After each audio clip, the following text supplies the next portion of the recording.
This episode of the Homan Podcast is brought to you by Audible. Get a free audiobook download and a 30-day free trial at audibletrial.com/HomanPodcast. Over 180,000 titles to choose from for your iPhone, Android, Kindle, or MP3 player. Now on to the show.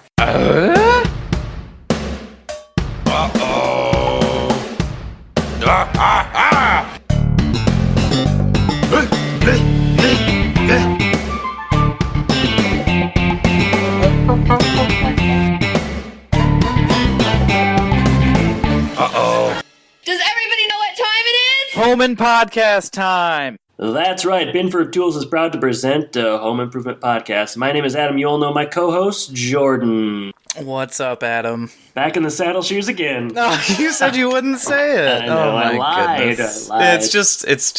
It's too easy. Yeah. It's too easy to say it.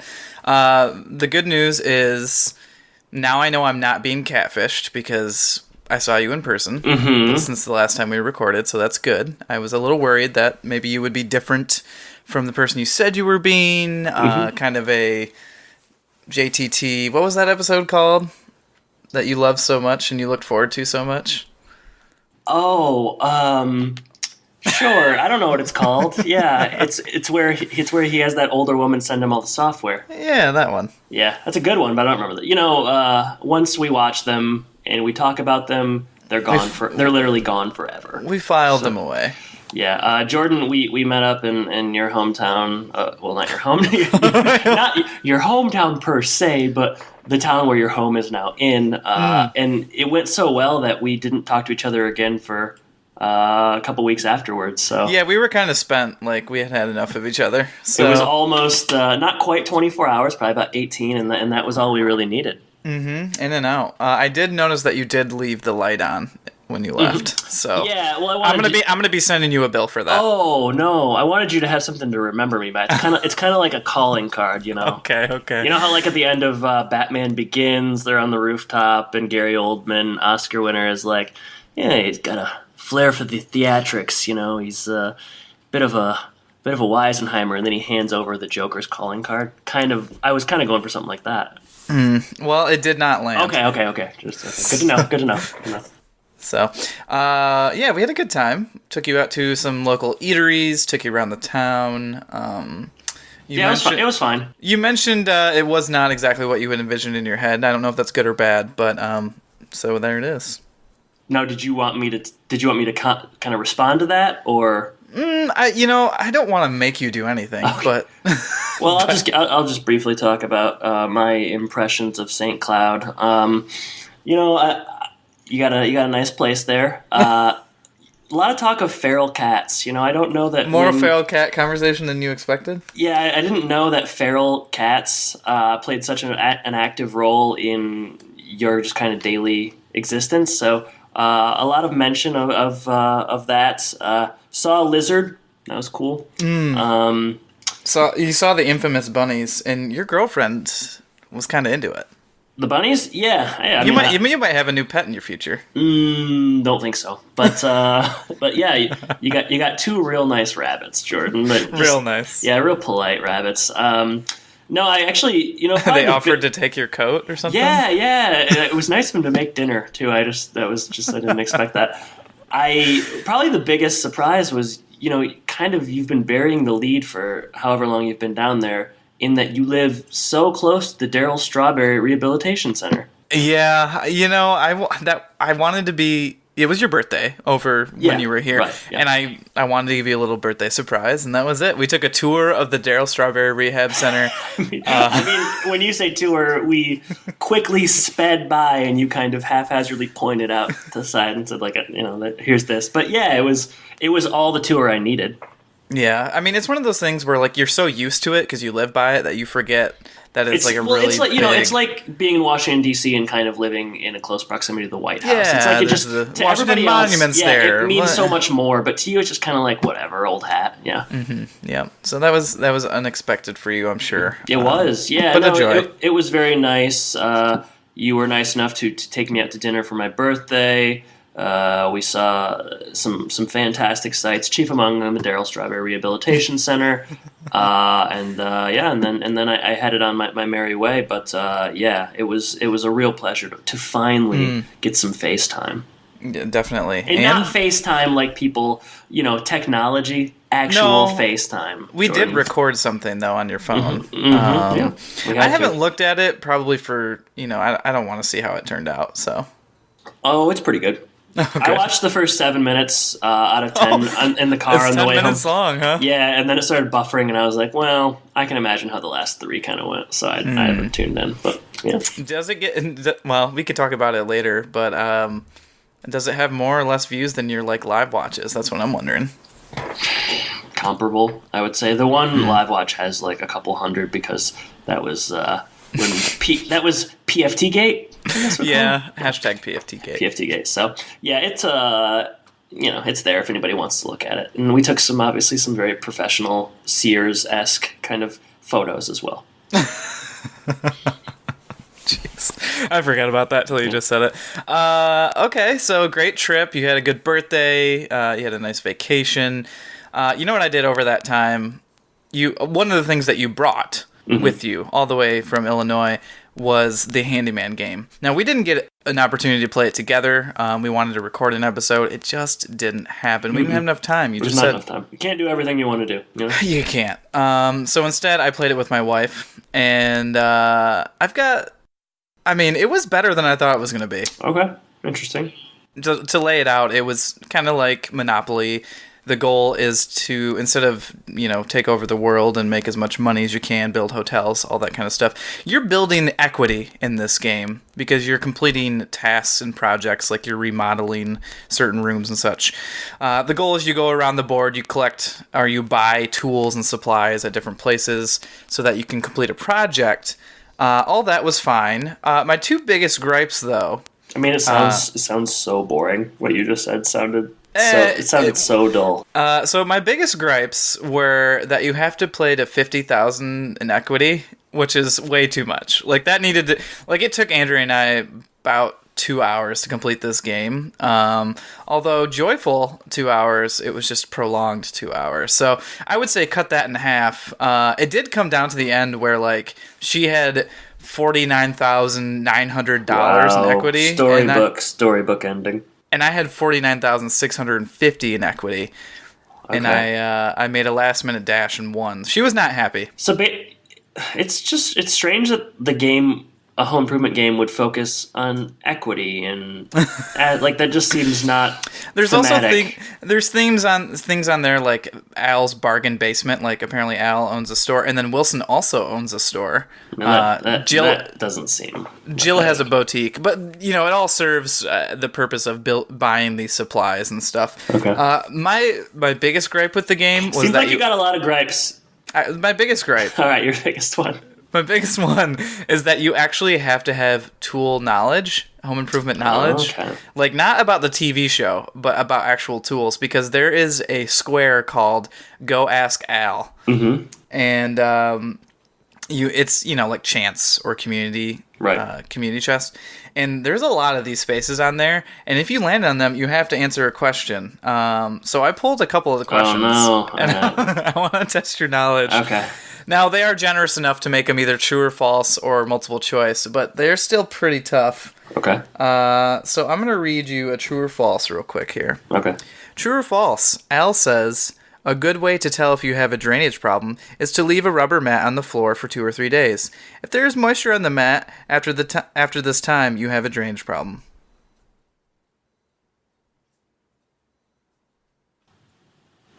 False. It's true. If you would have gotten it right, you could have gone to the room of your choice. Oh man, I don't know. 2 or 3 days seemed like a long time. I know. You want one more multiple choice? Yeah, I gotta have one more. Al says the biggest cause of flex in a varnish finish is A, particles in the air. Is it FLEX or FLECKS? CKS. Okay, all right. All right. The biggest cause of them are particles in the air, B, sanding dust, C, hair and skin particles, or D, old dirty brushes. Can you repeat the question? Just one more time, just fast. Sorry. All right. Al says the biggest cause of flex in a varnish finish is particles in the air, sanding dust, hair and skin particles, or old dirty brushes. Suppose that they're all kind of the same answer in this regard. I mean, they're all like kind of the same. Okay, so I would say, give me dust and sand. Dust and sand is incorrect. It's old dirty brushes. The answer is D, old dirty brushes. Okay, if you would have gotten that right, you could have rolled again. Oh, man. I'm feeling like me taking that game down to you and getting rid of it was really just a blessing in disguise. I was a little bit frustrated to have to pack it because it just felt like it was taking a lot. But, I'm kind of glad that it's not here anymore and that it's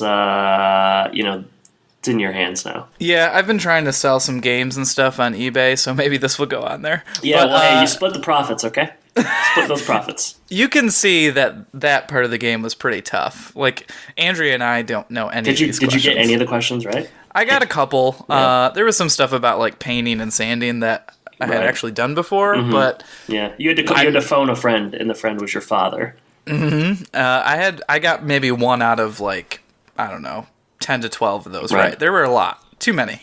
Yeah. Too many. Well, I'm glad that you played it, and you had... I don't know if you had a good time or a bad time. It's kind of hard to tell, but... it was close enough to make it intense. I'm just going to cut the game time in half, and I think everyone's going to have a lot more fun. Yeah. I wonder if anybody that listens has ever played it. I kind of doubt it. I wonder if anyone, period, has ever played it as well. But... I mean, I had to get it out of all the packages and stuff, Yeah, that's true. That's true. But... So that was our trip. That was your trip. That was your vacation. People, I hope, enjoyed the Man of the House episode, two-parter. Didn't hear anything one way or the other. Yeah. But let's give them something else to talk about. What do you think? I think we should give them something to talk about. Let's talk about Quibbling Siblings. Yeah. Go ahead. Beautiful. Mm-hmm. This one was written. This is episode 82 for us in the series, written by Paul Wolf with 2 Fs. Arr, arr. Right? He last did Dream On. This show is kind of descending into like a shock jock morning radio. We've got a soundboard where we just... just like fart. Crazy Ira and the douche kind of scenario. Yeah. Perfect. That's right where we want to be. Yeah. Right where we want to be. Aired November 15th, 1994. Alternative title time. You've had a few weeks off, so I'm assuming these are either rusty or your best ever. Oh, I'd say a little bit of both. 6 of one, half a dozen of the other. I have, how many do I have? 1, 2. I have 5, which means that they aren't good, and I have 5 kind of bad ones. How many do you have? 3 bad ones. So Get ready for 8 bad ones, everyone. All right, so I'll start. First one, when stardom happens. That one's good. Yeah. That one's good. Say hello to my little assistant. I mean, being a Florida resident, you should be referencing Scarface every show. Constantly. All right. Swibbling Quibblings. Which will make sense once we talk about the episode. Brotherly Hate. Okay. Walla Be Cool. Okay. My last one is The Jester Festers. Jester Festers. What? Explain that one. Randy is often the jester of the show, and he's festering in this episode. All right, 2 more. This one is not that good, but it's the final line of Al Pacino's Devil's Advocate. I thought you were going to say Scarface. This is our Pacino app. So this is Vanity, my favorite sin. Perfect. Yeah. And then my last one is The Brother is Grim. The Brother's Grim. Yeah. In Like a Lion, Out Like a Lamb. Yeah. These alternative titles. Better than the Wilsometer. Plot synopsis. Yeah, I think we're going to leave the Wilsometer. I think I broke mine over the break. Yeah, you know what? Actually, I lost mine, so it's weird that happened. Strange. Yeah. All right, so plot synopsis by Skagary66. When Al has to miss a taping of Tool Time, Brad fills in for him, but Randy can't stop making fun of Brad's appearance on the show. And Tim realizes it's because Randy feels that Tim prefers Brad over him. Does Tim realize that? I don't think so. Thanks, Kagari. I don't know, man. So you ready to open? Let's do it. All right, I'll start. We open on Tool Time. Gadget Corner. Some kind of a snooze no more buzzer, so that if you're driving and you fall asleep on the road, it will buzz and wake you up. I think that if you have that much of an issue staying awake when you're driving, you should perhaps not be driving, seeking medication, something along those lines. But this is the gadget. There's a lot of like buzzing, continuing like kind of humor. Tim loves the beeping. Yeah, he loves it. I don't, but Tim does. And that kind of just fades out. And then they introduce an electric boot dryer.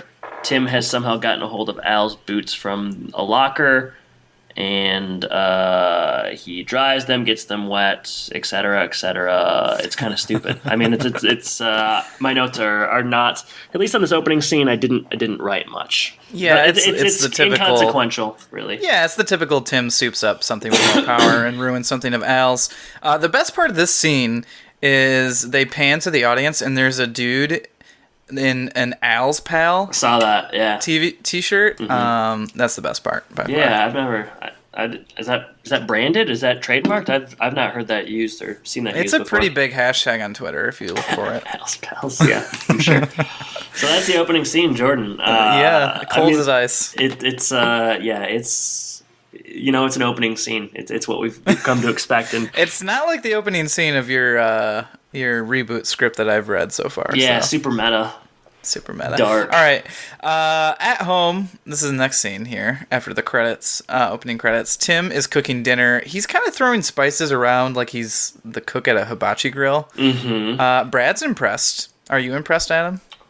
Well, I was impressed by the kind of overhead bird's eye view camera angle we're getting up in this scene. It's about time you started paying attention to that stuff. Yeah, I'm worse in camera angles again. So yeah, it's the camera is directly overhead, and then we see Tim kind of doing his hibachi stuff. So was I impressed by Tim pretending to do hibachi? Moderately. Was I impressed with the camera shot? Very.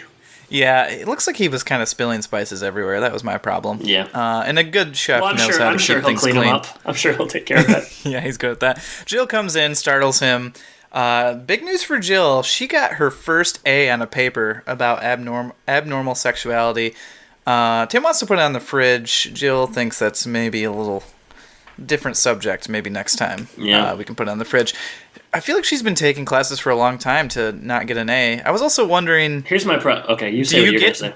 Do you still give A's? Is that what happened? I don't remember. In college, do you get A's? Yeah, it's still A's, but like... She's talking about how she got an A and wrecked the curve, but there's not gonna, like, for papers there wouldn't be a curve. Like, teachers don't really set curves. Come on, Jill. That's like multiple choice Scantron kind of stuff. Maybe you'd have a curve, but I've never heard of anyone setting a curve for a paper. And if she got that implies that if she wrecked the curve and she got an A, that would imply that she was like the only one that. Like, everybody else is getting, like, C's and B's on this paper. It doesn't really make sense. They weren't writing about the same thing as her. But I don't like the fact that she is happy about wrecking the curve. Like, yeah. She doesn't care about her fellow students at all. What a monster. I've been in school or with schools, working in schools, like, most of my life. And I've only probably had, like, one class where a teacher employed, like, a curve. I feel like it doesn't happen very often. Yeah, that's not a thing that is as common as maybe like TV shows and media acts like it is. Have you ever encountered, like, did you ever have a class where there was like a quote unquote curve? A couple times, but not very much. No, a handful at most. Right. So yeah, but Jill did it here. First A she's ever gotten. I would say that. Would you say the other students maybe had like a little bit of trouble with the curve? The Clint Eastwood, Justin Timberlake, Amy Adams movie, Trouble with the Curve. Probably. Yeah, probably. Okay. I think we all did. I think we all had trouble with that movie. I'm just making sure. Yeah. All right. So the phone rings and Brad gets it. It's Al. So Tim walks over. Al has a funeral to attend, kind of a somber occasion. His favorite bingo caller died while delivering his call. So just at least he died doing what he loved. Yeah. Did you write down the call? B11 and G, I think I'm having a heart attack. Yeah, this is pretty funny because Tim, we don't find out like what happened until after the phone call, but Tim is like kind of somber and acting like it's sort of like, pretty important, and he feels for Al, and then we get off the phone and it's just like Al's favorite bingo caller died. It's a nice little reveal, I would say. Yeah, it's good. Tim also being just generous. He says, take as much time off as you need. Which I like. I like the idea that Al has to take off like a week for his bingo caller time. Yeah, coping. Yeah, coping. Brad asks right away, he's kind of excited and he wants to take advantage of this. He asks if he could be the assistant to Tim and tomorrow's show. Tim asks about school. Is he going to miss shop class? No, he's only going to miss the unimportant classes like history and math. So, he's in. He's in. That's it. And that's all it takes. And that's it. I mean, conversation over. Not gonna check with Jill. I'm surprised Jill was... I thought the conflict was going to be that Jill didn't think you should miss school for this. No, she's okay with it. This is a once-in-a-lifetime opportunity. I mean, there's no way there's no way this could ever happen again. So nope. At home, later. I thought Randy was sleeping, but on the second watch... Oh, yeah, he's doing some serious head bobbing. He's jamming out with his headphones on. He loves heavy metal. Yeah, we've seen that all throughout the series, and it's really gonna... Again, it's like not really what I would say. When I think of heavy metal, what they end up playing, it just doesn't really jibe. I don't know. Maybe it is heavy metal, but like the clip that they end up playing and saying, like, using as an example of that is, I don't know, it just is like kind of just like crappy canned rock. Yeah, but whatever. Yeah. Brad and Tim, they come in, they're discussing the script for tomorrow. Randy turns on the heavy metal music that you love so much and interrupts what they're doing, and Brad is just like, come on, man, we're busy, we're working here. Right. And he's also very excited to hang out with Heidi. He thinks he can get her number for sure. And I think he's got a shot. So you're saying there's a chance? I think there's a chance. Yeah, I don't know. So yeah, and we kind of see the early signs of Randy maybe being a little bit jealous. This is of when what the is transpiring. The jester just begins. Okay, so this is when the festering of the jester kind of begins. Okay, yeah, that begins in earnest at least. That checks out. So next scene, bedroom. Randy and Mark's. Is it Randy and Mark's shared bedroom? Is that what's happening? Okay. That they've switched bedrooms. Okay. Mark does the coolest thing he's done all series. Okay, you'll have to fill me in on this. I did not catch it. This is the coolest thing he's ever done. Does he dunk it or something? He jumps from the top bunk and dunks it. Wow. Okay. All right. So Mark is balling. So maybe you would say that this was kind of when stardom first happened for Mark. Yeah, absolutely. Chapter 1. The dunking. The dunk contest. Yeah. He probably beat some stuffed animals. I didn't see this. Yeah, I mean, essentially, it's just kind of showing Randy's frustration and how Mark is like, I'd like to be on Tool Time. It's cool. And Randy's like, no, it's not. And he's just upset, and that's essentially what happens here. I don't know. Yeah. There's a little. I mean, there's more, but like there's some short stuff here where it's just like you said, talking up Randy actually being upset, and Brad. Apparently Brad is picked to do everything, which I guess is true. We've seen him do the hot rod. We've seen him do. Yeah, it's just like the two. Well, both of the other boys are interested in what Tim is doing, so like he does more of those kind of mechanical things with them, whereas Randy just isn't. But it's not like he's choosing them. I don't know, but I guess I can understand why he would feel that way. The problem, I mean, the issue with the episode title is that like Brad and Randy don't really quibble to speak of. I don't think. Like, just like there's really only one. A little there's bit. Really only like one scene though, but like really the main issue is between like Tim and Randy. Yeah, I would say so. Bad episode title, bad episode, and we're done. That's it. Okay. If the episode title doesn't match what's happening on screen, then I'm out. The second I realize that, I'm done. So next scene, we're at Tool Time backstage. Brad is just kind of practicing. He's going over his lines and so on. And Heidi comes up to Brad, and he's very nervous around her. He has a crush, it seems, and he does what is it, the naked imagine Heidi, like everyone Heidi in their says, underwear. I got a tip for you. Yeah. Just picture everyone in their underwear to help calm you down. And Brad says, "Don't mind if I do." He says, "I don't think that's gonna help."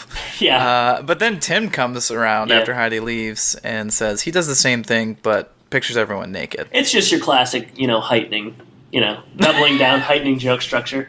And then Al comes out and says, "I imagine everybody, whatever, however you want to heighten that, like." Invisible? I got nothing. I guess you can't get much more. You can't heighten more than that. Yeah, but no, Al actually just walks out naked. That's how you heighten it. Yeah. Why? Take out the imagining. This is just this is real life. We're dealing with it right now. Yeah. Well, Al's distraught because of the bingo caller dying. Yeah. So if the bingo caller didn't die, he'd be there naked. You can't. That's for sure. You can't expect him to put on clothes when he's mourning. So morning glory. All right. So there's a special treat on Tool Time today. Al's not here, and Tim kind of delivers this as he comes out. And there's an audible groan from the crowd, and someone gets up to leave, and I laughed. I thought that was funny. That's funny. Then he gets him to sit back down. Tim gets him to sit back down. Brad enters. They're going to do the salute to scroll saws, and Brad I feel like I've seen a lot of salute to scroll. I don't even know what a scroll saw is, and I feel like I've seen them do this 3 or 4 times. It's the same formula. Mm-hmm. Brad delivers his lines pretty well. Yeah, Brad's pretty good on camera. I thought I was impressed. Yeah, he did well for how nervous he was around Heidi. But he's confident. He's got that undue confidence. I would say he's cocksure. Sure, Mm-hmm. Why not? Yeah. Mm-hmm. Yeah. So he's gonna test the scroll saw. They're gonna make something manly because this is a very manly device. That's what Tim says. Brad's gonna make a heart for his girlfriend Ashley. Wow. When they said that, I was like, "That expectations subverted." I was more this This is supposed to be a show for men, and Brad's making a heart. What? I was thinking more of the subversion comes when he's just got such a crush on Heidi, and now he's thinking about his girlfriend. Yeah. If she's watching the show, she knows what's going on here. And we find out later on she was watching the show because she calls and she says, "I loved it." Yeah, there's going to have to be some conversations at school on Monday or whatever day he's going to come back. But so Heidi comes out with the wood. Brad starts the demo with Tim, and Tim is narrating this demo like a NASCAR race, kind of. I'm not sure why he's doing this. I'll have to take their word for it. I've never watched one. So Brad makes a perfect heart. I don't know if he actually did this. I guess. Do you think he did this? No, I don't. No. Yeah, I would have been surprised. Tim's going to do the same thing, so they kind of switch roles. Mm-hmm. And Brad is now narrating, again, doing pretty good for someone who's never done something like this before. It's the Scroll Saw 500. You gotta make it clear what's happening. Sorry. It is a race. Daytona, Indy, Scroll Saw, the big ones. Tim finishes, it's not a heart because he didn't trace it, it's a kidney. Yeah. Tim was also cocksure. Tim says, a heart's nice, but a kidney says, I gotta go. Yeah, is that what does that mean? I guess it was a urine joke. Okay, yeah, good.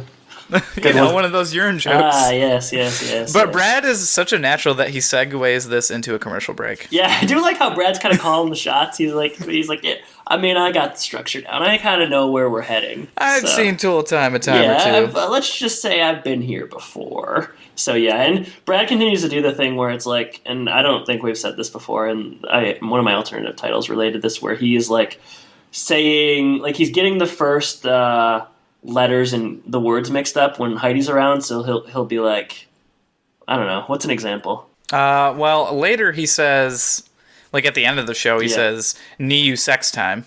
Yeah, so exactly, like, and that's just like something instead of "see you next time." Right? Yeah, so he's continuing to do that, and it's a little raunchy, I would say. A little raunchy. This basic cable. So, yeah, it's good. Brad's good on camera. It was enjoyable to see this. I enjoyed seeing this genuinely. But you know who didn't? Randy. Randy. But the whole family is sitting at home watching this. They're watching that send-off and that Brad screwing up for the last time. Yeah. Mark and Jill approve. Tim says he's going to get him a Walk of Fame plaque. Mm-hmm. Phone rings, and there's a little testiness on who's going to get it. Yeah. Randy goes to get it initially, and Brad's like, "Nah, it's for me. I'm popular. I'm awesome, and it's probably Heidi." Right. So Brad's getting a big head. He's got a big head, and Randy's already upset. So this This isn't great. But Randy counters back, says she's calling to see when she can come over and babysit. So yeah, dose of reality. There's the Quibbling Siblings for you. This is it, though. This is the only real quibbling I saw. Brad's on the phone with Ashley. Randy continues to kind of interject and taunt and heckle and so on. And then Brad kind of chases him around the living room very briefly. Then it's broken up. I don't even know if he gets an opportunity to chase. Then it's broken up, and Jill's like, What's going on with Randy? Like, what is this? Like, I can't even fathom what's happening. Like, they send Brad up. They ask Randy initially, and he doesn't give an answer basically.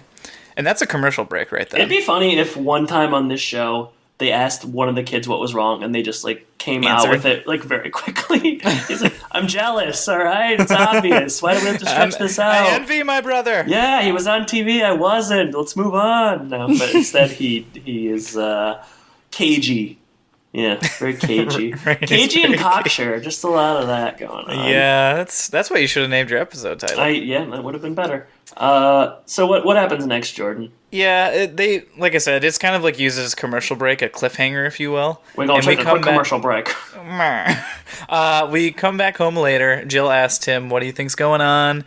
Tim says, "This is just classic sibling rivalry." Jill agrees, which I guess is a surprise that she agrees with Tim. But she wants to dive deeper. She wants to know what the cause is. Tim says the cause is having more than one kid. Yeah. Which is true, I guess. He's not wrong. No, but Jill more aptly says, there's a competition for the parents' love here. You spend more time with Brad. Randy has middle child syndrome. Jill was also a middle child, and she's going to tell the story of the zoo, which apparently everyone in this household has heard quite a few times. Right, yeah, because when she starts telling it, they are like, no, not again. Not again. And this is where you got your Wallaby title, because she just wanted to see the Wallaby. Mm-hmm. Wallaby, cool. Yeah, and for whatever reason she couldn't. Probably because the Colonel was crotchety or something. Okay, Taylor. Jill, you want to see a wallaby, huh? Well, I don't know. I knew you were saving something special for this episode. I was saving my Emmett Walsh impression. Worth the wait. Quick aside.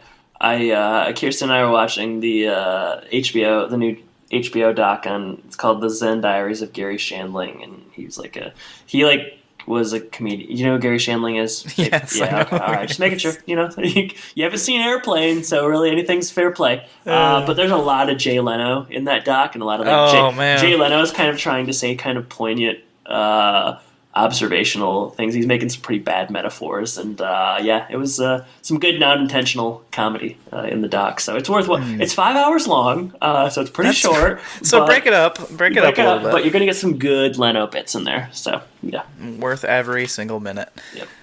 All right, back to this show. Outside, Tim is raking leaves. Randy comes through the side yard. He's still pretty salty from this whole situation. Yeah. And Tim offers Tim's response is he doesn't really know what to do, so he just offers. He's like, "Oh, well, Randy just wants to be on Tool Time, right? So I'll just see if he wants to go on Tool Time." Everybody wants to be on Tool Time. Yeah. So Randy declines. He's out of there. He's not interested. So Wilson overhears this conversation, and I guess this brings us to our clip of the episode. Yeah, let's go ahead and play a clip. Is that you, Tim? Hi, Wilson. Neighbor, have you seen my fuzzy woolly bear? No, and I'd like to keep it that way. No, Tim, the fuzzy woolly bear I'm referring to is a type of caterpillar. Oh, there you are, little fella. Just one question, Wilson. Pet or dinner? It's a weather forecaster, Tim. You see, by measuring the width of the stripe on the caterpillar's back, I can tell you how long and how cold the winter's going to be. I wish I had a caterpillar to tell me what to do about Randy. He's upset because he thinks I favor Brad. Well, do you feel that's true? No. I do things with both of the guys, you know. Brad and I like to go to sporting events, work on the hot rod, build stuff with my tools. Randy and I joke. I make jokes, he makes jokes, we make jokes. The jokes go back and forth. He jokes, I joke. There's a lot of jokes going on. Sounds like you share your jocularity. No, he couldn't fit into mine. The truth is, Wilson, I'm not that interested in the things that Randy does. Playing with his computer, listen to heavy metal music, reading books without the word illustrated on the cover? Well, it sounds to me like it's just more difficult for you to connect with Rand. I guess so. Well, Tim, I'm reminded of what the Chinese philosopher Zhuangzi said. You cannot speak of the ocean to a well frog. You cannot speak of ice to a summer insect. You can't speak Chinese to a tool man. What are you talking about? Well, all I'm saying is, if Randy is feeling overlooked, maybe you have to try a little harder to find a way into his world. Yeah, I gotta get in his world,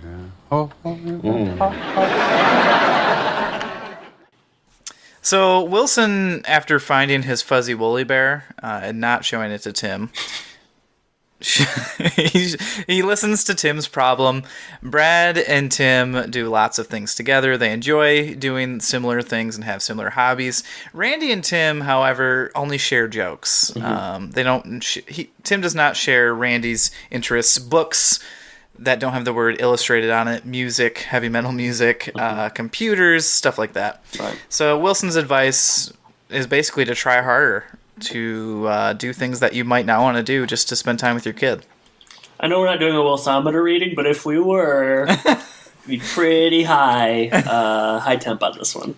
Super high temp. Yeah, it's a pretty simple problem with fairly simple advice. Yeah, you just try to recognize connect. the problem and then spend more effort trying to fix it. Yeah, definitely. Yeah, and that's the scene. That is the scene. That's what they say, of course. I mean, that's what they said. So, next scene inside. Brad is about to. He's going somewhere. He's going to the mall to meet all of his friends. Yeah, he's gonna walk there though. Metropolitan Detroit, it's in the same neighborhood as where they live. Malls are pretty walkable.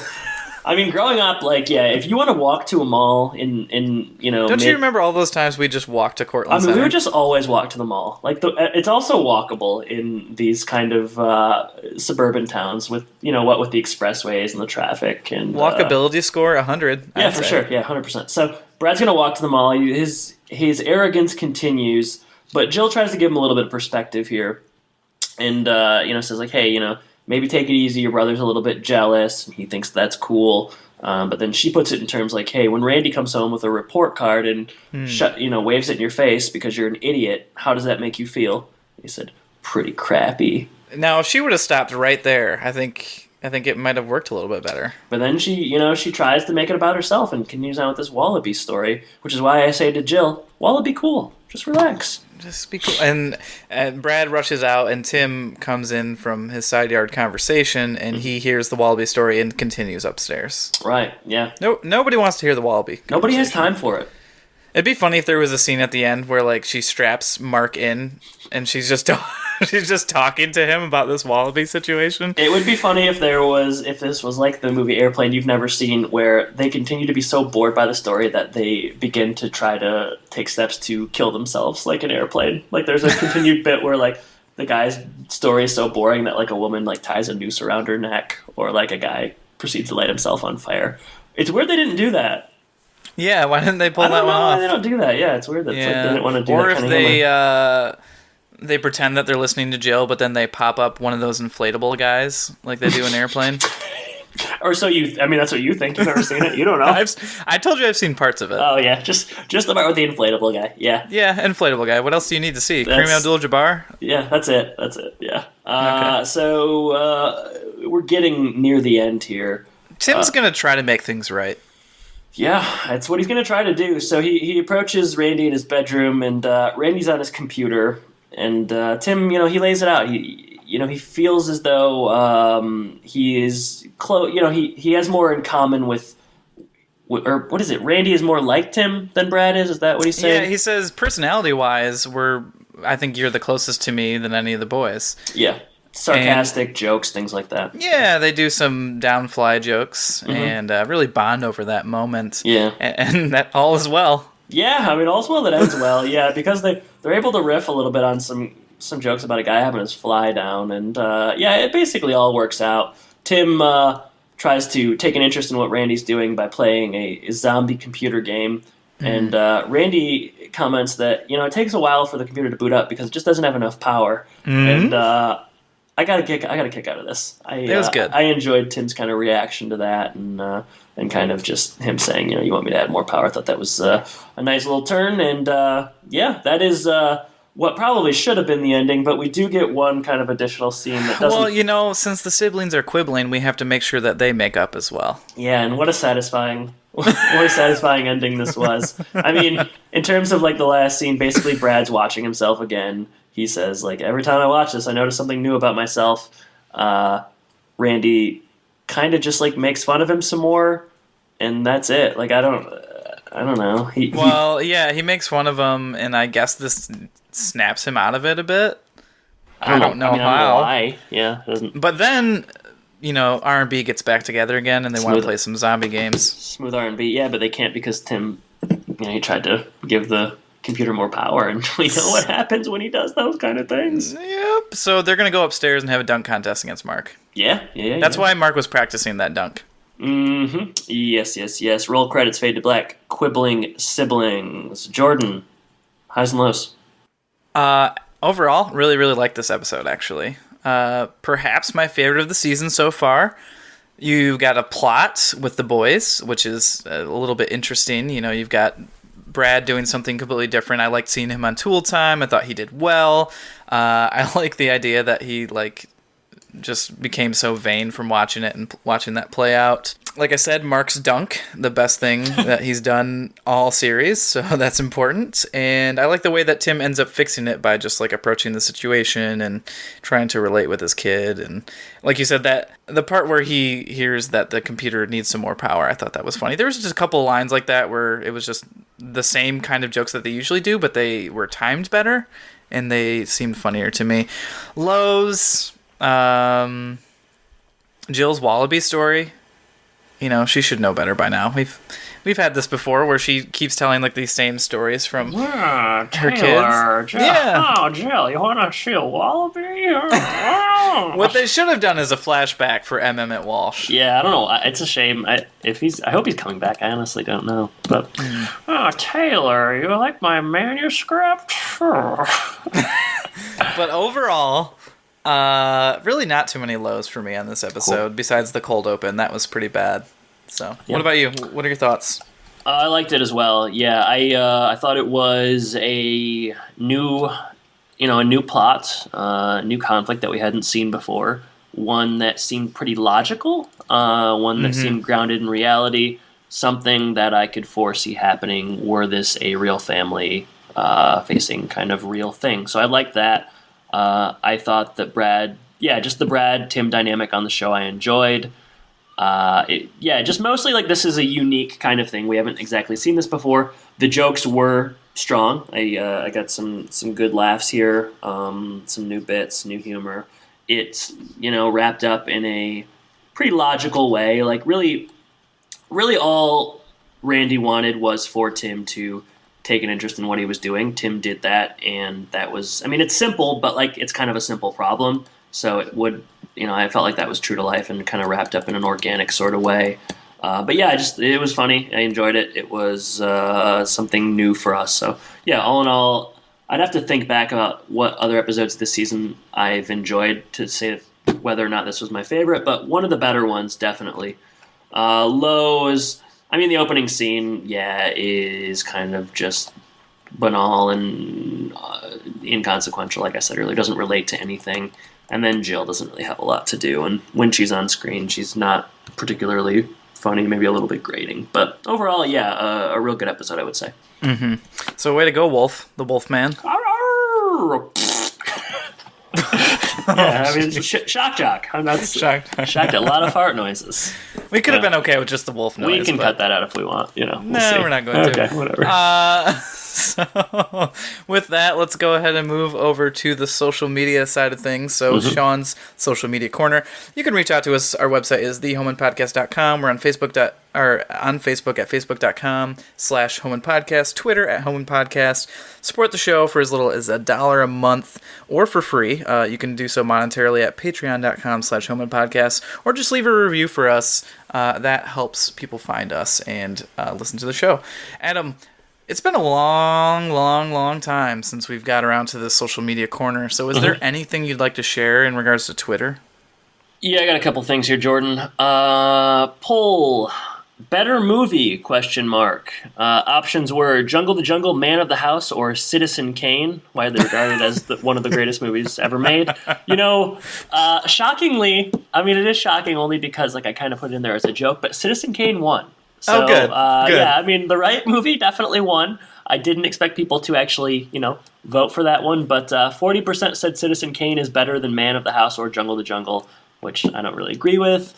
33% said Jungle the Jungle, 27% said Man of the House. So it was a pretty tight race, but ultimately one of the greatest films ever made did triumph over two kind of middling 90s Disney movies. So that's good. Yeah. Yeah, I mean, it just goes to show that if you would have put in the 50th most popular film on there, it wouldn't have won. Yeah, it's hard to say. Yeah. Also, at Zen Morin reached out in response to the GIF I posted of JTT not being able to find the ring at the wedding and said, "Thanks for sharing a fun trip down #memory lane, #television." So thank you for that.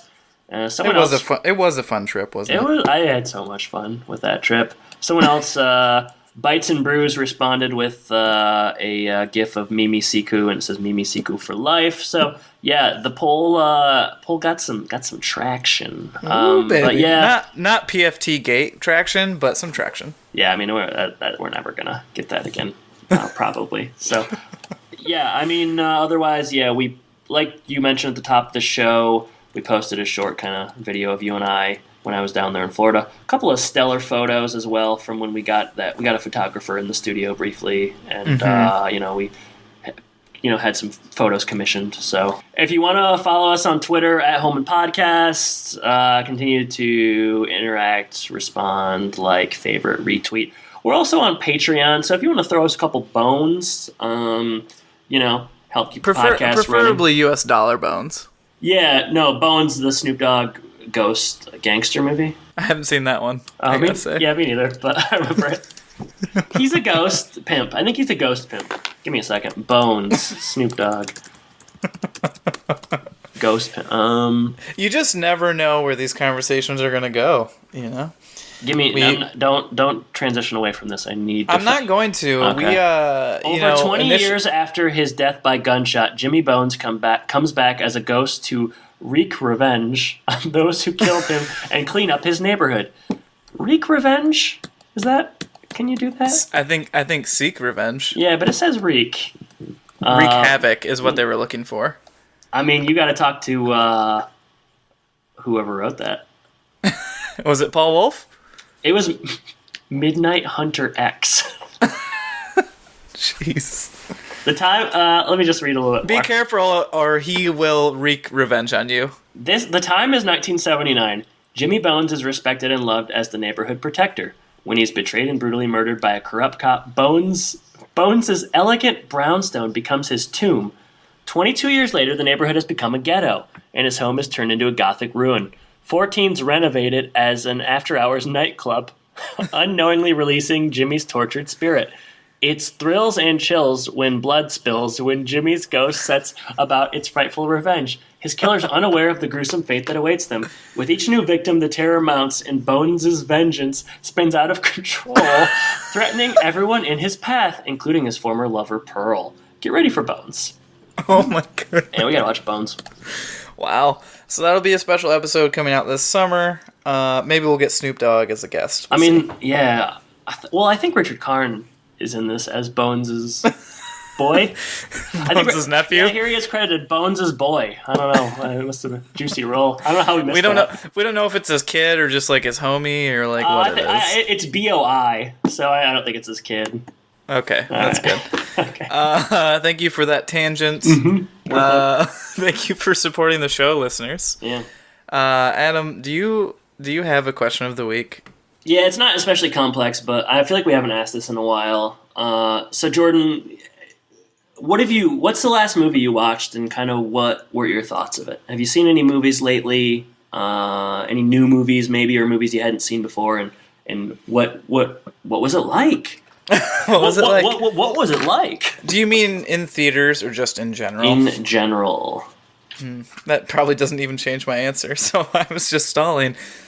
Well, I guess it would have to be the original Winnie the Pooh movie. Put that in. We put that in. We watched our favorite stuffed bear. Just, seek out the heffalumps and woozles, hang out with Christopher Robin, Piglet. What were the questions that you asked? Like, my thoughts on it? Yeah, why? Well, my question is, why did you watch that? Well, I had the book in my bookshelf, and I had never read it before. The original one by A.A. Milne. And so I started reading that, and then I decided to watch it. So that was the catalyst. I've been going through some of the older like children's books that I have around. Like I started reading Narnia again, and then that one I had never read. So I thought, no, there's no better time than now. Okay. And how was it? It was as good as I remember. Okay, cool. Just a jolly fun time. You're going through the 100-acre wood. There can't be anything better than that. I don't really like Winnie the Pooh. I think he complains too much. That's Eeyore. Winnie the Pooh never complains? He doesn't complain like Eeyore. But does he complain at all? Not really. Okay. I felt like Winnie the Pooh... He's just a bear of very little brain. Okay, so he's kind of stupid. He loves honey. Yeah, okay, maybe I am thinking Eeyore. Not really my bag in any case, but I'm glad that glad that you're able to watch that and enjoy it. Yeah, I was. It was splendid. You don't have to answer with just because Home Improvement was a Disney show doesn't mean you have to always answer with like Disney. Well, I was going to say Black Panther, and you told me not to say that. Well, so. we already talked about it. And yeah, I know. That too would be a Disney answer. Yeah, I know. That's the problem. I don't watch that many movies. Here's a non-Disney answer, Jordan. Last movie I saw was Victoria and Abdul. Are you familiar? Do you know what Victoria and Abdul is? No, I don't. Is that Paula Abdul's sister? No, it's I'll give you a synopsis here per IMDb. Queen Victoria strikes up an unlikely friendship with technology. You just can't trust it. It's failing me. My computer's slow. Queen Victoria strikes up an unlikely friendship with a young Indian clerk named Abdul Karim. And it's a story. Oh. It's Judi Dench, and she befriends a young Indian servant in the late 1800s, and I guess you could say they kind of learn things from one another. They probably do. Andrea said she wanted to see this. Kirsten wanted to see it as well. I rented it. It was it was enjoyable enough. Sure. Yeah. They have good banter, good chemistry, and Judi Dench is she's awesome. Dame Judi Dench. Show her the respect she deserves. No, I would say if Andrea wants to see it, you should read it, check it out, and let me know what you thought. The real question is, are you going to see Ready Player One? I kind of want to. Yeah, I don't know. I'm not super into. You didn't read it, did you? No, okay. And I wouldn't, and I never probably would. Did you read it? I did read it. Is it good? Was it good? It was okay. Yeah. It came highly regarded from a friend, sure. And it wasn't bad. Yeah. It was worth reading, but I don't know. Try to see every Spielberg movie, so like I would imagine I'm gonna see this at some point. It was a little too much love story for me in that. Wow, too much love. Well, too much. I don't mind love. You are cold. Yeah, I'm as cold as ice. I don't mind love, but it just was too much for me. Too much love. Okay. Well, I don't get the vibe that the movie is. Yeah, I don't think the movie's gonna be like that at all. Yeah. So I think it's probably gonna be doubling down on the pop culture references. So yeah, I'd like to see it. I don't know if I'll see it in theaters. Maybe I will. It's a little bit of a not a lot of fantastic movies coming out near this time, so I may end up settling and seeing it. But I think I probably will make a trip to the theater because I haven't been there in a while. Gotta head to the old multiplex, huh? St. Cloud Twin, you know what I mean? 2, yeah, or whatever. Yeah. All right, Jordan, what are we covering next week? We are covering My Dinner with Wilson. Okay. Intriguing. Yeah, I will be excited to see how that dinner plays out. All right. Jordan, thank you for joining me. Listeners, thank you for listening. And I guess I should say take care. Take care, everybody.